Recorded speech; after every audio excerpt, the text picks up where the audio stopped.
As the Troubles entered their third decade, Northern Ireland seemed to be embroiled in a conflict without end.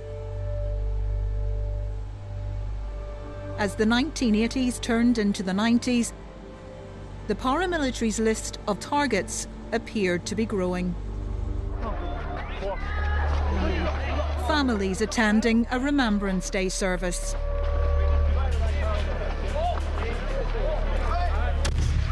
Mourners burying their dead. Teenage girls working the night shift at a mobile shop. Everybody was a target.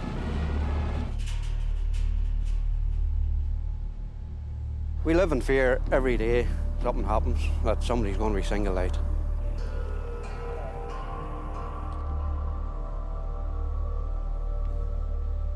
Armed with submachine guns and rocket launchers smuggled in via South Africa, Loyalists have become Northern Ireland's biggest killers. These Loyalist paramilitaries have become far more active in the last 3 years. So much so, they've now overtaken the IRA when it comes to the gruesome tally of death. Not that the IRA had stopped killing.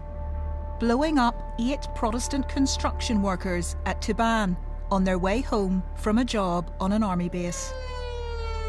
3 weeks later, Loyalists killed 5 Catholics in a betting shop in South Belfast.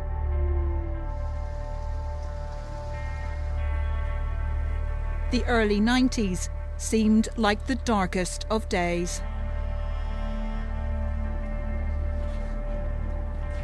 However, unknown to the vast majority of people, the Republican leadership, with the help of moderate nationalist leader John Hume, was in secret contact with the British government and edging towards a ceasefire.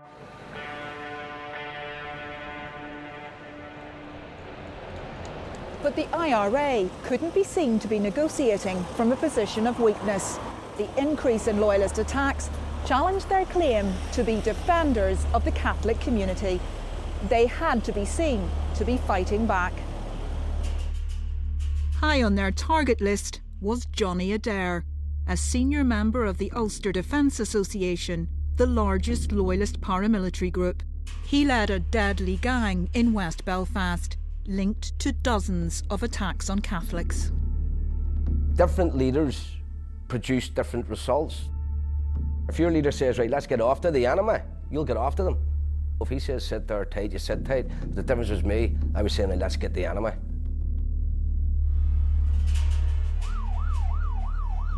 In October 1993, the IRA tried to kill Adair with a bomb placed in the shop below the UDA's headquarters.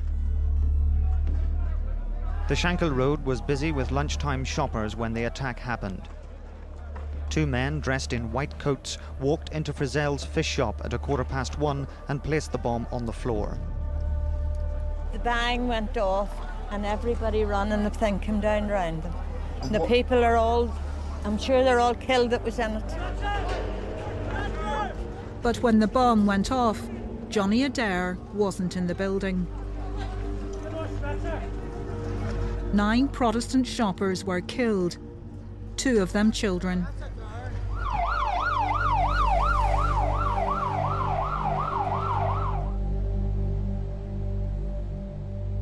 Everyone knew what was coming next. I think definitely something will happen. There'll be a reprisal somewhere along the line.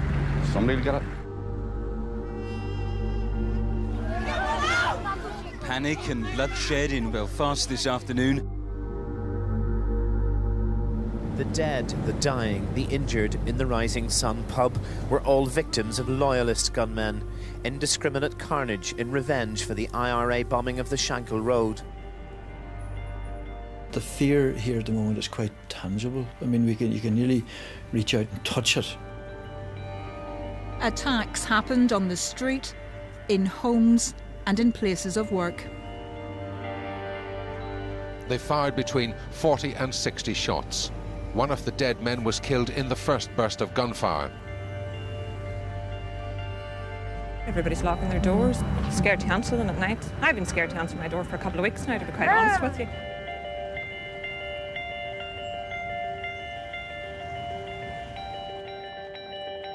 It was the bloodiest month since the 70s.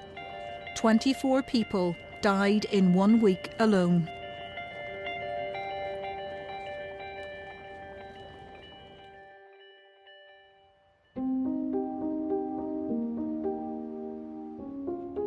It was the week of Roisin Kearns' 11th birthday. I can remember it quite well, actually. In our household, and I'm sure most households, birthdays were always a big thing for mummy. It was a happy wee bit of occasion because Roisin was in her element. She was getting plenty of presents. At 7:30 that night, the Catholic family finished the party with a photo. We finally got them round the table for this wee party, and you know, they were fed up on me and the camera. I was constantly taking photos. 10 minutes after Sheila Kearns took this photograph, she, her husband Eamon and youngest son Liam left the house. Roisin stayed behind with her elder brothers, 22-year-old Gerard and 18-year-old Rory. Gerard and Rory were sitting in this room, and Rory was sitting exactly here because the TV would have been there, so Rory would have been here facing that way, and Gerard was just behind us here facing into that corner. I was in the kitchen, so I had a little TV to myself.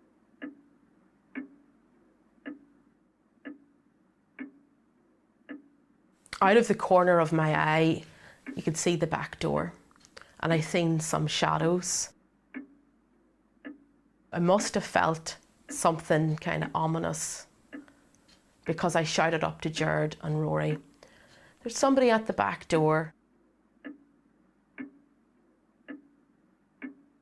And just as I was moving down here, that's when the gunmen burst in. I just froze at the table. So you've got two men in navy blue boiler suits and black balaclavas and huge guns. And one of them rushes into the living room, and another one puts his finger up to his mouth and looks at me. And he stands and watches me, and I'm frozen. And I could hear kind of smashing and glass. 7 bullets were fired. The brothers died instantly. I don't know if this is minutes or seconds. And then they both run out past me through the back door.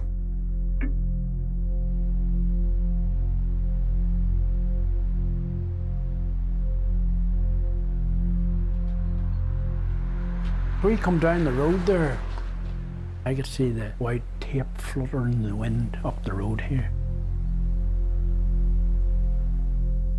And I knew there was something desperately wrong. The family home was now a major crime scene. It would be hours before Sheila and Eamon were allowed to see their sons. It was just terrible. Looking at Gerard lad straight out. They were just beginning to start to get cold, not stone cold, but they were cold. Mm-hmm.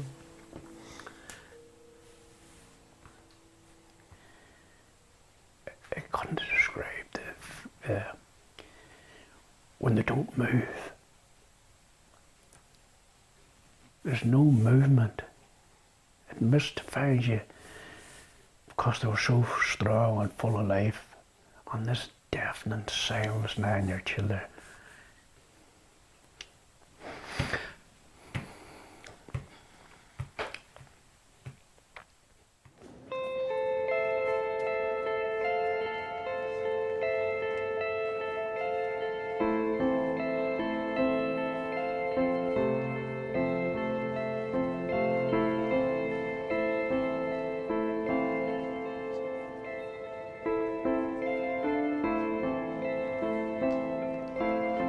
When Jared and Rory were buried, I wanted my birthday cake to go in with their coffins. I remember placing it in to their coffins. Just the childlike mind, doesn't it? And I have Jared's birthday card, and there's a bullet hole in it, and a few specks of blood, and I still have that card. There's no words for the pain and how harrowing that felt. I always wanted to know why they were picked, why they were took out, why they could find this house, why they come into this house.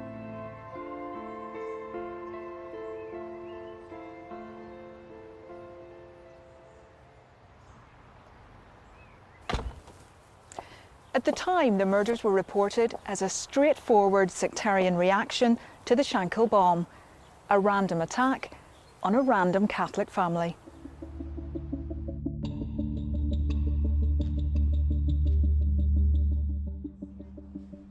But we have found evidence that by this stage in the conflict, Loyalist violence was becoming less random and increasingly targeted.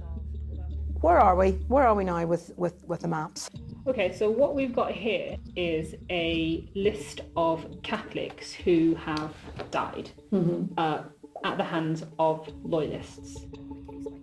For over a year, we have been examining hundreds of murders attributed to Loyalists. Although they claimed to be fighting the IRA, few of their victims in the 1970s had any known Republican connection.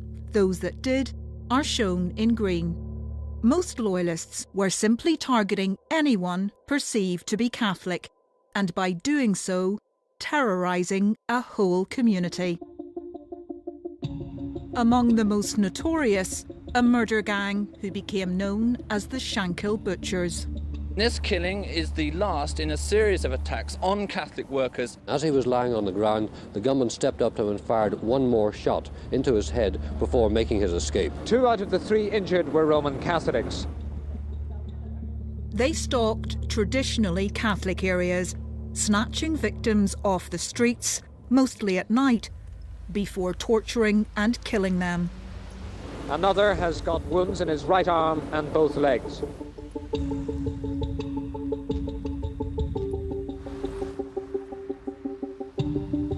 Loyalist murders dropped off in the early 80s, but from 1987 they rose again, and we've uncovered a significant change in the pattern of killings. By the middle of the 90s, nearly 1 in 5 of the victims of Loyalists had some connection to Republicanism.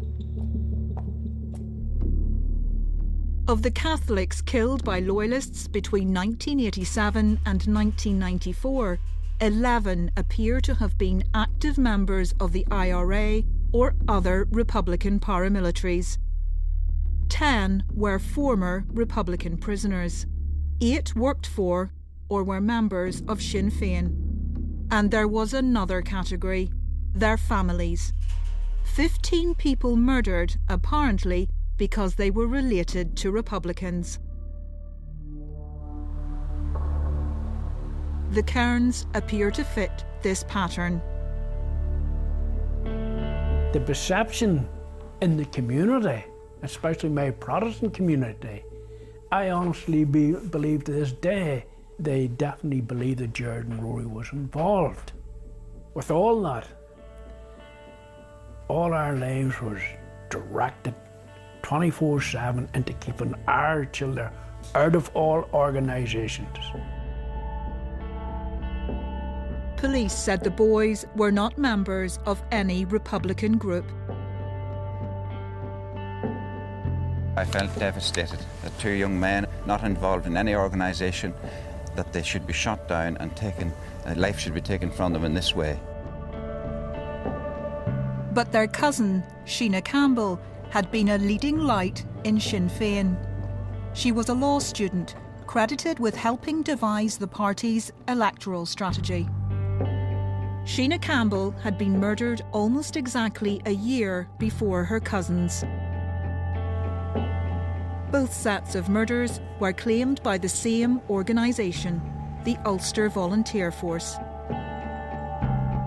They were among 40 murders attributed to the Mid-Ulster UVF within a 6-year period, many of which were reported at the time as sectarian attacks on random Catholics.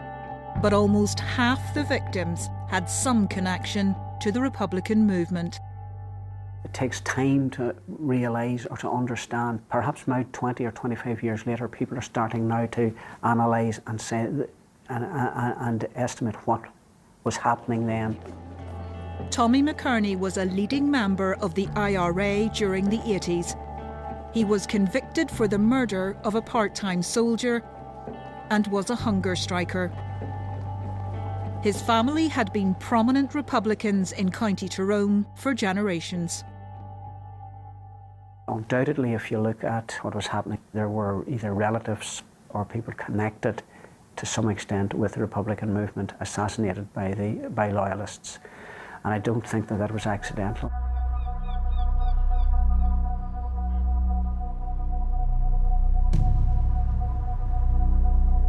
None of Wright's gang has ever spoken publicly about their activities. Until now.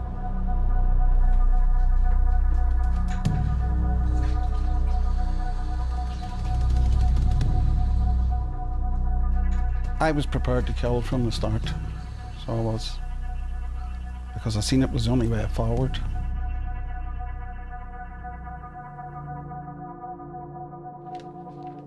In 1994, Lawrence Maguire became the first person in the United Kingdom to be convicted of directing terrorism. He admitted 41 offences, including 5 murders. His first victim was a 43-year-old Catholic father of 3. Terry McConville was in bed when a masked gunman broke into his house and shot him. The UVF have claimed he was a member of the IRA, but this has been denied by his family and by the security forces. Just broke into the guy's house, and I think I was in every bedroom before I seen him, the target. And that was the first one I ever done. You killed him out? Aye, shot him 3 times. Do you regret that now? Regret, it's a hard word to say for regret. You know, I thought at the time I was doing right.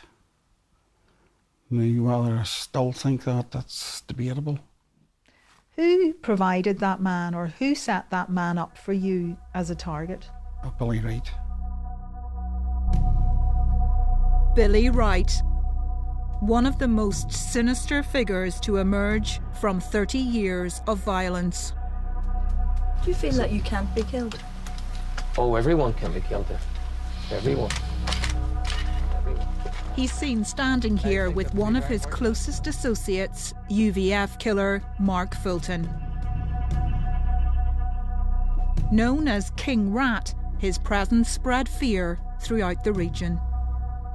You'd have rumours King Rat was seen in the Moy, King Rat was seen in Armagh, King Rat was seen in Dungannon. I mean, it was a terrible fear descended on people when a rumour went round that King Rat had been seen in the district. If you look at history, you'll see that the most 2 active loyalist units in the province at the time, one was West Belfast UFF and the other was Mid-Ulster UVF. So yes, the 2 units were absolutely the 2 most active units throughout the province, and 2 most ruthless units. Billy Wright's leadership of the Mid-Ulster UVF coincided with the upsurge in Loyalist violence. He could have talked you into doing anything. He had the patter. If you never planned to do stuff, he had the talk. He could have talked the talk. And what was the talk that he talked to you? Oh, it was always just about killing, you know.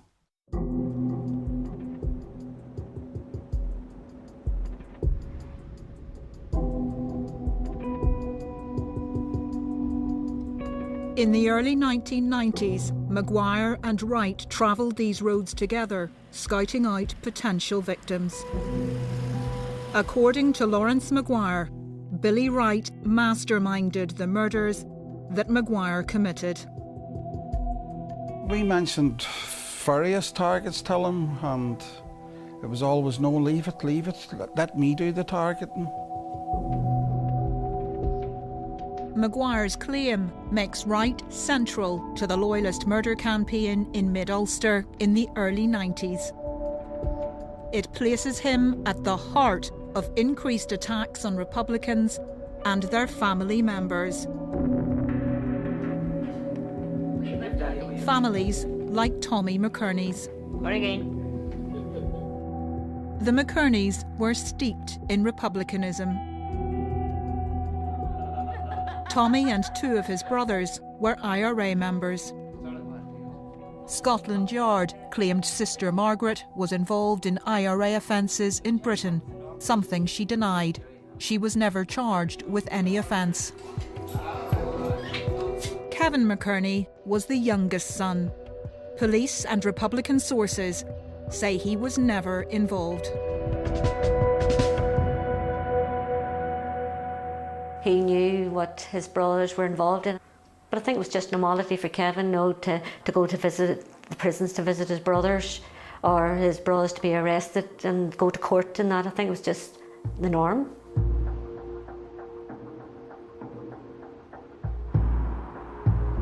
The McKerneys lived in a village called the Moy in County Tyrone, right in the heart of an area that became known as the Murder Triangle.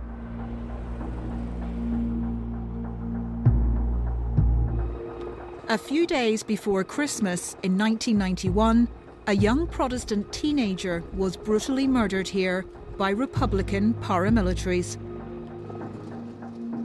Robin Farmer was a first-year commerce student in Edinburgh. He'd come home for Christmas and was helping out at his father's shop in the village of Moy when a gunman opened fire. The teenager was hit in the chest as he tried to shield his father, a former RUC reservist.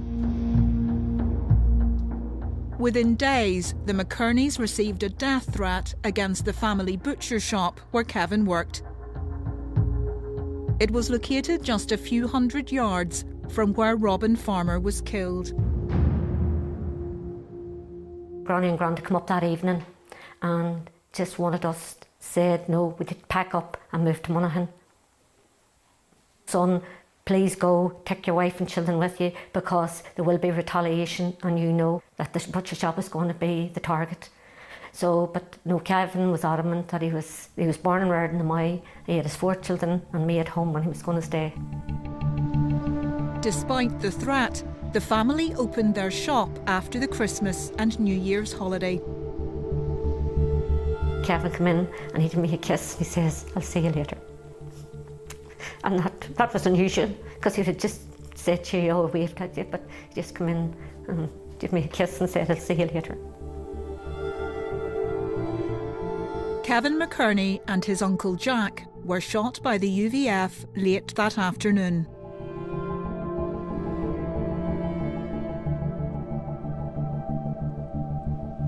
Leading the mourners were Mr. McKerney's widow Bernadette, their 4 children, and his brother Thomas, who'd been freed from jail on parole to attend the funeral.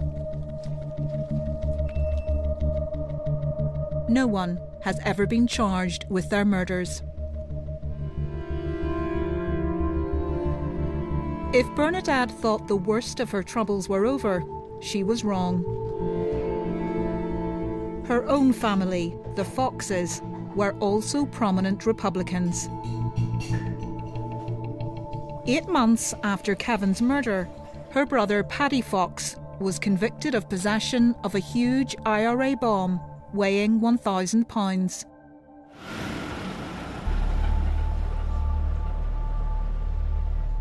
A week later, Bernadette and her sister Teresa called at their parents' house.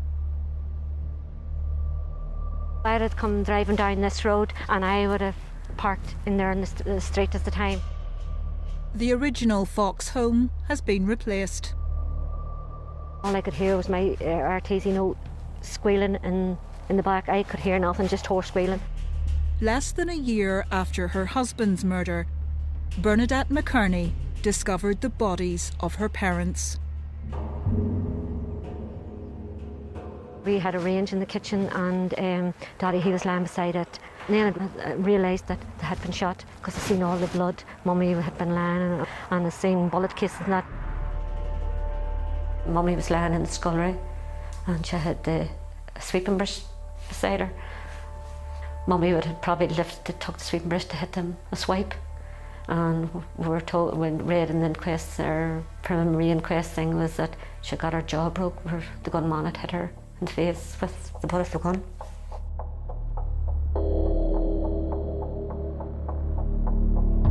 Lawrence Maguire was involved in the plots to kill Bernadette's parents and her husband. But why were they targeted? Were they in the wrong place at the wrong time? Or was there a conscious plan to terrorise the Republican movement by targeting their families? Lawrence Maguire has agreed to show me where the UVF gang carried out their attacks. We're coming up to the Fox's house now. That's a good bit further back off the road. Maguire says the parents were not the targets. It wasn't the intention to kill them that night. It was actually Paddy they were looking for. So we were the son. The son. And it was just the mother and father there. She had sort of had a run for the gun. She tried to grab the gun, and he still killed her. Well, she still died. Like, it wasn't the intention to go that night and kill her. It was just circumstances, the way it turned out. And then her husband came running into the room at that time, and you know, it was just the gun was turned on him then. It was all over in a split second.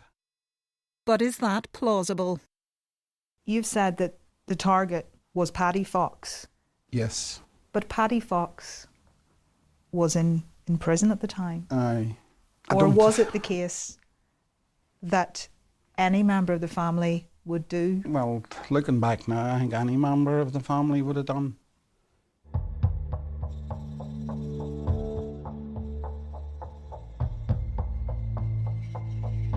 Either way, the killings left the families paralysed with fear. You thought they might come back for more? As soon as come dark, and it's an awful thing to say, I lived out in the country and I lived in a bungalow, and for me to go to the toilet, I used to get down on my hands and knees to go to the toilet rather than walk past the window in case they see me shot at. That's the fear that I had. Some Republicans believe that fear was part of a plan and that Loyalists were colluding with the state. A deliberate strategy intended to weaken Republicans and make them more willing to compromise. I would argue that at some level there was a degree of collusion with the state, knowing that the Republican movement was at a senior level, unknown to the rest of us, but at senior level the Republican movement was contemplating a ceasefire. Lawrence Maguire claims Billy Wright was being fed information about his targets. All intelligence come from Wright. And where did he tell you he was getting his intelligence from? From police officers that were working with him.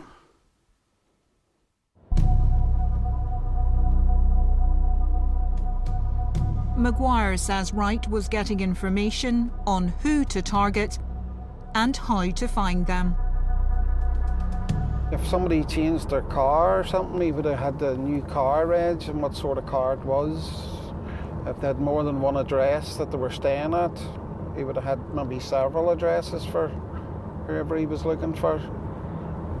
So basically from day to day, Billy Wright was telling you that he was getting up-to-date information from the police. Yes, that's what he was saying to us. He was getting it all from his sources within the police. Were you ever there when he met his sources in the police? I was in the car a couple of times, but he got out and going up alleyways and stuff to meet them. Could this be true? Is it possible that Billy Wright was getting information from the security forces? There is clear evidence police and soldiers were passing intelligence to the largest loyalist group, the UDA. The man controlling much of that information, Brian Nelson, was a secret army agent.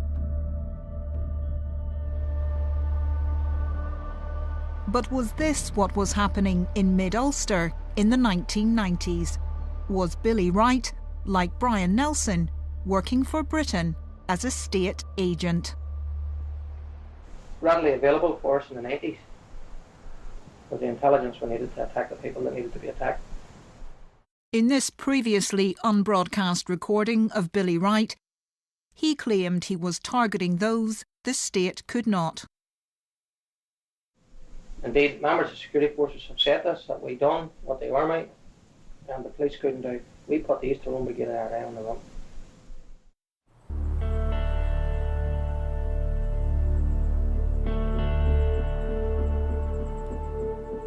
Billy Wright and British military intelligence shared a common enemy in the East Tyrone IRA.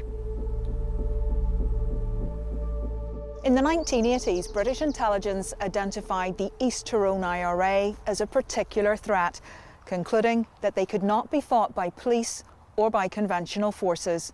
From then on, more IRA members were killed in County Tyrone than any other area, most ambushed by the SAS.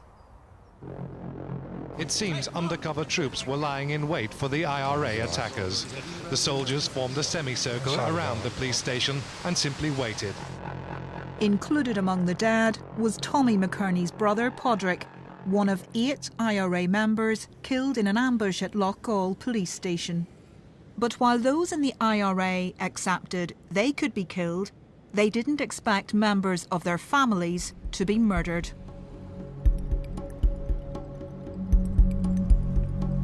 We know Billy Wright claimed to his own men that he was getting the information to attack Republican families from the police. Was he also being protected? We've been told by 2 senior security sources that Billy Wright was an agent. Both sources say he was working for police and military. But what sort of agent was he? Was he an informer? Was he being leaked information by police officers? Or was he being directed to kill specific people? The truth is, we don't know for certain.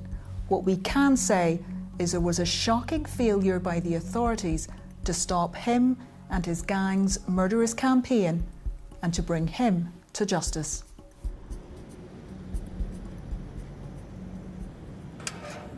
It would be wrong to think that Loyalist paramilitaries were given free rein. As many as 10,000 went to prison throughout the 30 years of the Troubles, including members of Billy Wright's UVF gang. But were some allowed to get away with murder? 40-odd murders and so few people convicted, to me, tells a tale in itself.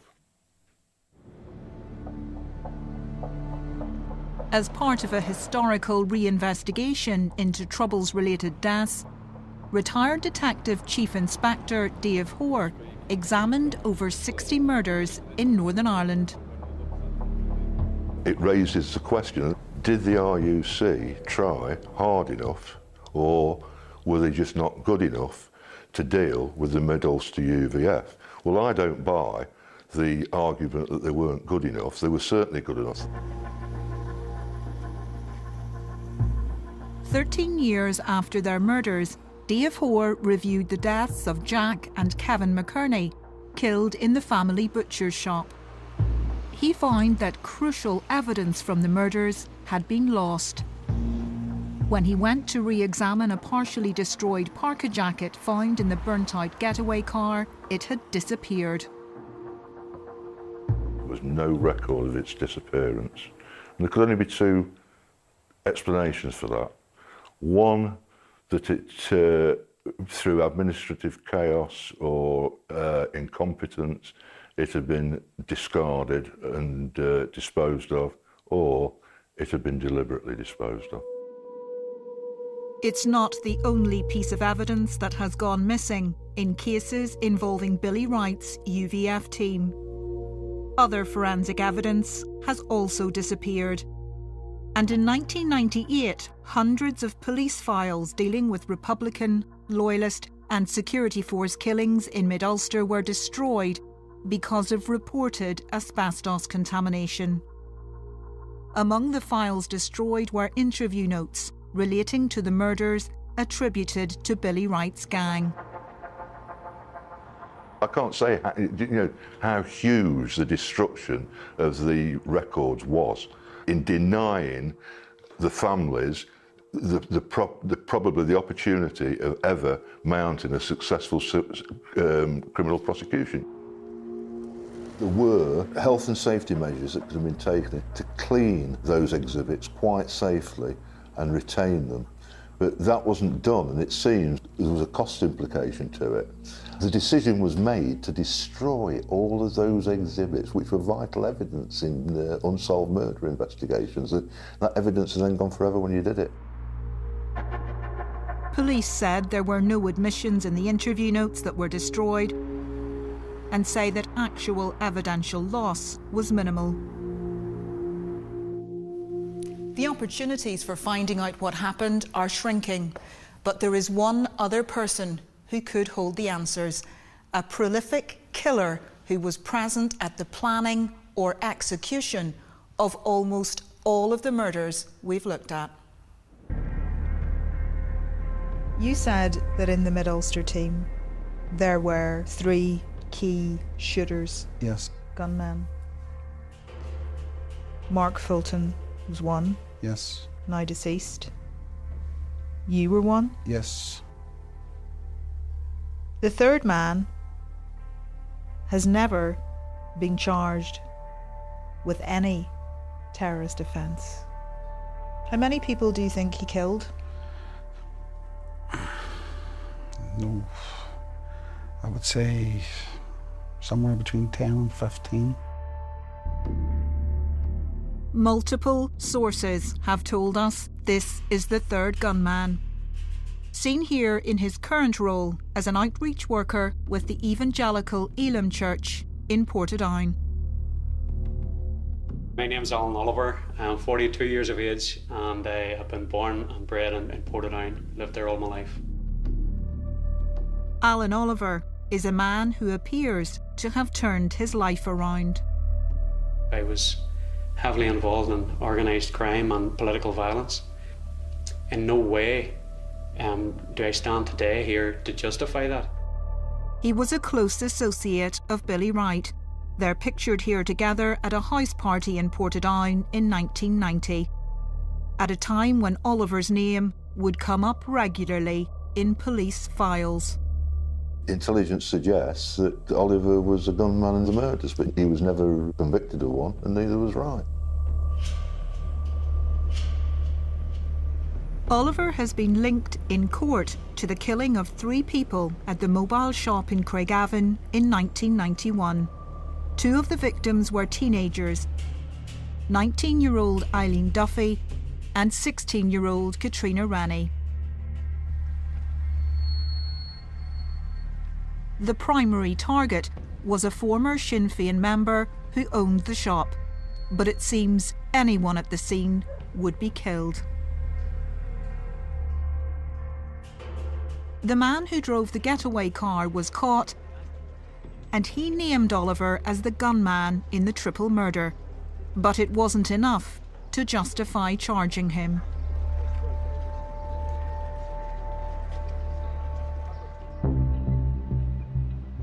And Oliver avoided charges again in another triple murder just 8 months later, this time at a forklift factory in Craigavon.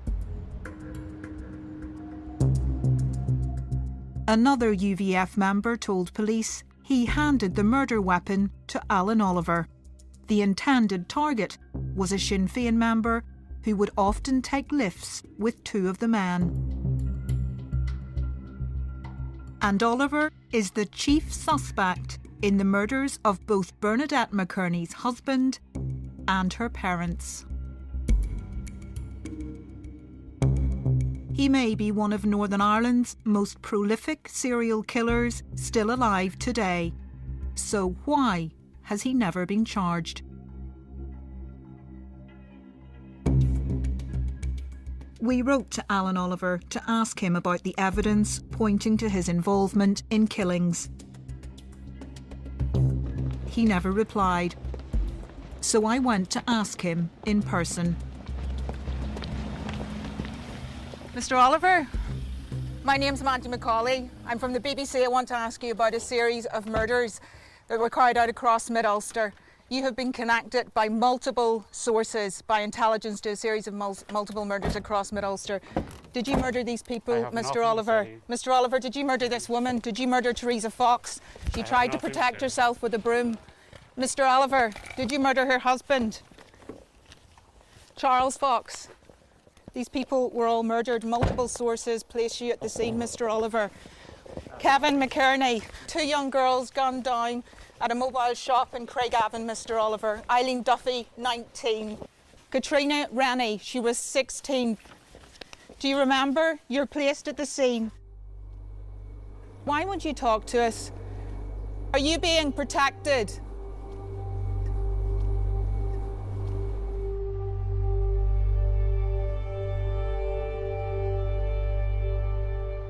Billy Wright and Alan Oliver were not the only Loyalists whom the authorities failed to bring the most serious charges against.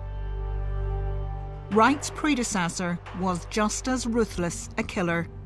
His name was Robin Jackson, and he was leader of the Mid-Ulster UVF from the mid-70s. He's believed to be personally involved in the murders of up to 50 people. He was a terrorist. My understanding would be that he was a murderer, a prolific murderer, a very, very dangerous, very ruthless man. I never investigated him. In 1973, Jackson was involved in a murder but wasn't prosecuted.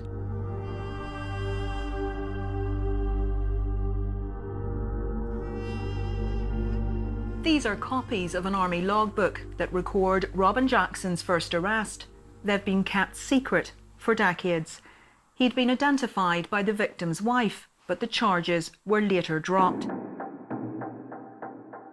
A number of security sources have told us they believe this was the point Jackson, in return for avoiding prosecution, was recruited as a state agent. Robin Jackson's UVF murder gang included serving soldiers and RUC officers. It would have been a case of meeting Republican terror with greater Loyalist terror. That would have been the rationale behind it. This former policeman was Jackson's accomplice in the murder of a Catholic shopkeeper. Pretty sectarian, pretty extreme stuff, but the murder of innocent working class Protestants was pretty sectarian, pretty horrific. Operating in the 70s, the gang spread terror across mid-Ulster, killing up to 120 people, mostly Catholics. Both Billy Wright and Robin Jackson spent time in jail for lesser offences, but got away with murder.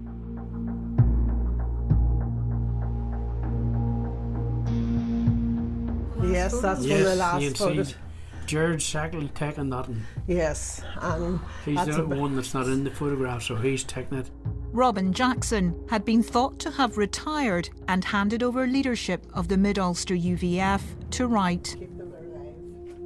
But Eamon Kearns has always believed that both men were involved in the murder of his sons because of reports that they had been seen near the family home. When no one was charged, he sent a complaint to the police ombudsman. I remember Mr. and Mrs. Cairns coming into the office very well. They were with their daughter Roisin, and Roisin, I remember, was 11 on the day that her brothers were murdered. He said that he believed that Billy Wright and Robin Jackson were involved in his son's murder, and that he believed that they'd been protected from prosecution because they were state agents.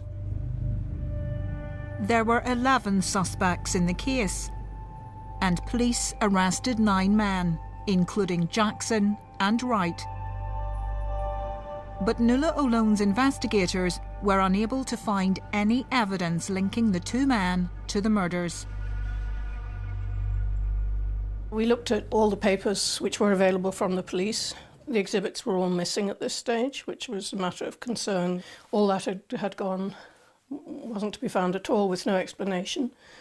We know who was arrested for this murder, but how or why they were arrested, there's no evidence. There's no paper trail.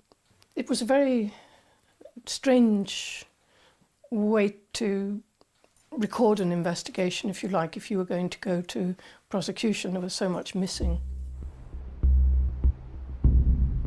But without evidence linking Wright and Jackson to the murders, Nuala O'Lone couldn't order a reopening of the investigation to test Eamon Kearns' belief they were behind the murders. But we have found supporting evidence. Because Robin Jackson and Billy Wright had conspired to murder Gerard and Rory Kearns a year earlier, and Lawrence Maguire had been assigned to pull the trigger. Robin was the main one, and that's the first time I'd met the fella. He was the man that was running it that night. So Robin Jackson was the one who planned to kill the Kearns brothers? And that was the first time you met him when they attacked. Where did you plan the attack? It was a flat somewhere. I can't be 100% certain where the flat was. The leaders of the Mid-Ulster UVF planned to murder all 3 of the Kearns brothers. And can you remember anything of what he said? No, he just not heard that much about him. And it was probably a bit in awe of the guy, But no, it's him and Wright done most of the talking, but so Robin, Billy Wright was there that night? Oh, aye, he was there. He was always there.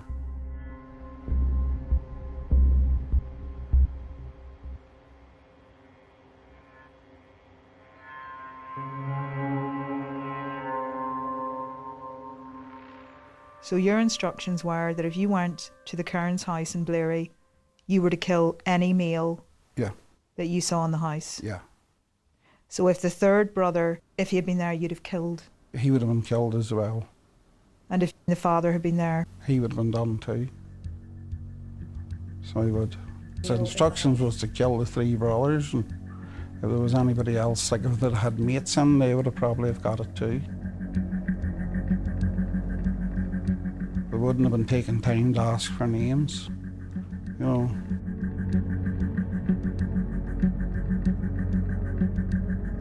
That night, in October 1992, Lawrence Maguire sat off in the car with 3 other men. We were on our way out to do the Kearnses, and we got a call over the radio to say to abort.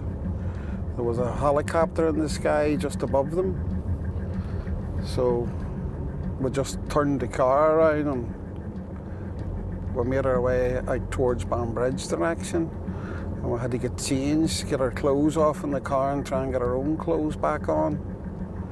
We had boiler suits on that night. Lawrence Maguire was in jail by the time the Kearns brothers were actually killed. But the murders followed the plan set out by Robin Jackson and Billy Wright in the meeting the year before. It means Lawrence Maguire's account of a conspiracy to kill Gerard and Rory Kearns is important new evidence. We showed his testimony to the former Ombudsman, Nuala O'Lone. I know Robin Jackson was involved in that one.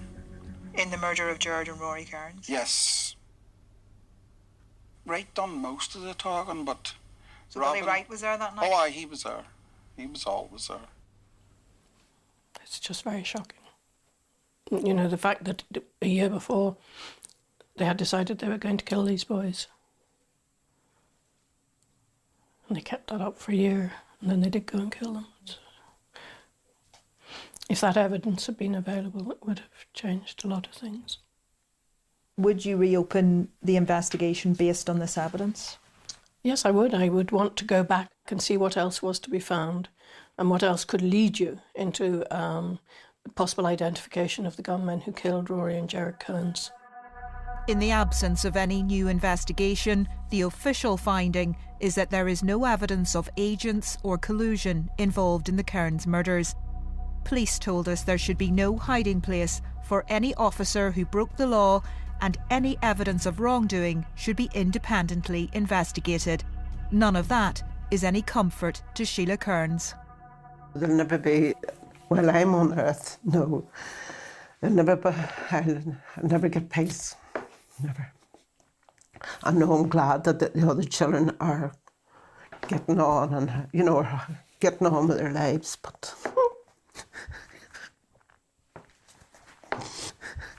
Is there anything that would bring you closure? Is there anything? No, there's never, ever, nothing ever bring me closure, because I never bring Jared and Rory back.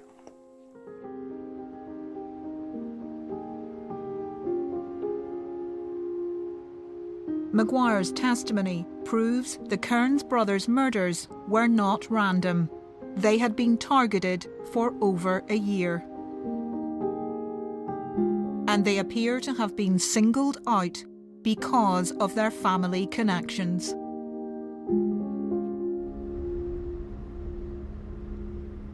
You'd spoken about the Kearns' cousin, Sheena Campbell. She was killed the year before, in fact the month that the aborted attempt happened. Did you know anything about that one?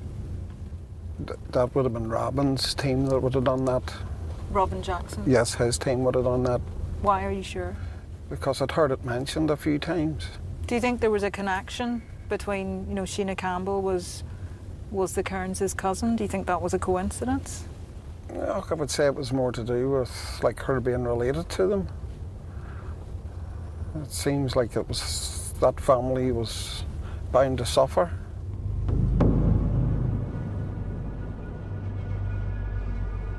Was there a deliberate strategy to kill family members of committed Republicans? Billy Wright certainly thought so. I don't come to the IRA. But never again would there be a Taban. Never again would there be an Enniskillen. Whenever the reality of 8 or 9 people down came home to its home community, it wasn't long until internal pressures within the Republican movement and nationalist community changed its direction.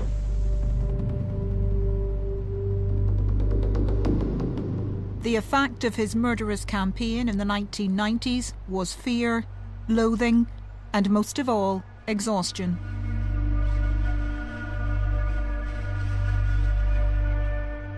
Two things were happening. The British Army was killing active Republicans. Loyalism was killing relatives of Republicans. I think perhaps the effect was that it left the organisation and its support base feeling vulnerable rather than anything else, and it created a sense of vulnerability which facilitated in turn an acceptance of the ceasefire.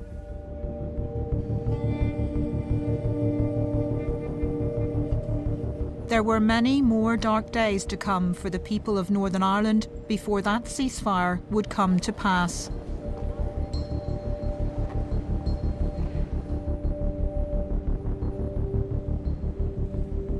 But it was the families of the victims like those in the Rising Sun pub in Greysteel who gave strength to negotiator John Hume, urging him to continue talks with the Republican leadership to bring an end to 30 years of conflict. One of the most moving times for me in that whole period was after the Greysteel killings and murders. I was at one of the funerals, and a young daughter of one of the victims came over to me at the funeral and said, "Mr. Hume, we prayed for you round my daddy's coffin last night, that you would be successful so that what has happened to us wouldn't happen to any other family. And I was so moved that I broke down and wept on the spot.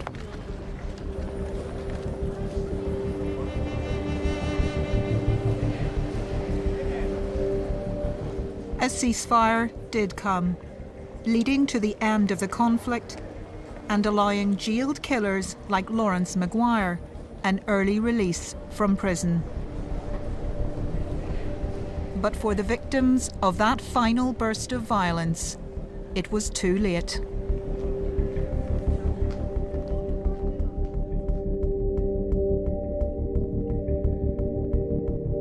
And the final part of this series is next Tuesday here on BBC One Northern Ireland, starting at the earlier time of 8:30.